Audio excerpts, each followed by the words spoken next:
What's going on, y'all? Conscious One coming at you. All right, so got a pick for November 3rd.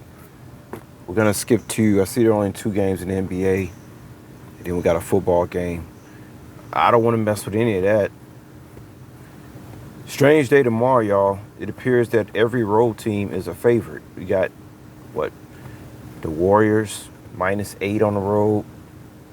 Denver, -6 on the road. Then we got the Philadelphia Eagles, -14 on the road. I was very tempted to go with Texans +14, but I don't like it, guys, because it's a primetime game. I think more people will probably be betting on the Texans than if it was like, on a regular Sunday or something like that. And this type of thing I would like.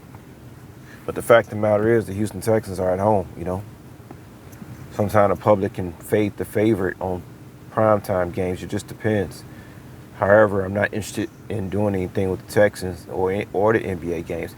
So what I'm going to do, I'm going to go to baseball. Now, here's the situation, guys. We got Astros versus Phillies. And so I see Justin Verlander versus Syndergaard. Okay, so Justin Verlander, in the last 8 World Series games, he's 0-6 with a 6.07 ERA. Now, the series is tied 2-2. Now, in this type of situation, it will be easy to be like, okay, I'm taking the Phillies because they're tied 2-2. Phillies are at home. Verlander, last 6 World Series game, is 0-6 with a 6.07 ERA. But Vegas doesn't seem to care, though, do they? Because I see the money line on the Phillies is +136. And so Vegas is not even taken into account. Vegas is just straight up ignoring. It's straight up ignoring the fact that Verlander is 0-6. And this is, you got to look at the stakes. This is a very important game. I'm not saying I'm going to be right, y'all.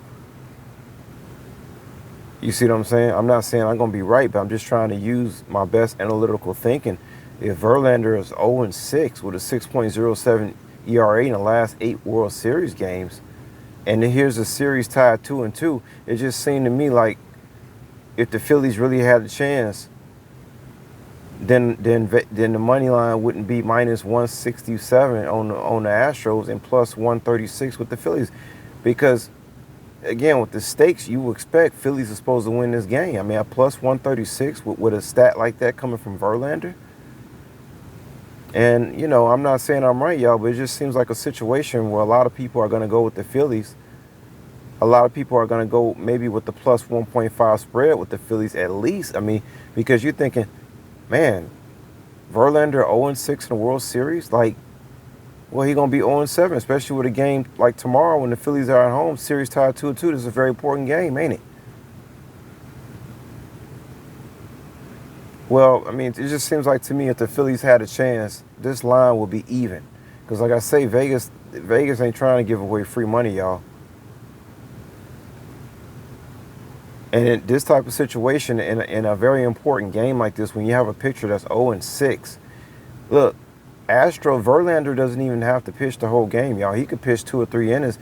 They can turn it over to the bullpen. The Astro bullpen is lights out. They don't need Verlander. They don't need Verlander for more than 4 or 5 innings.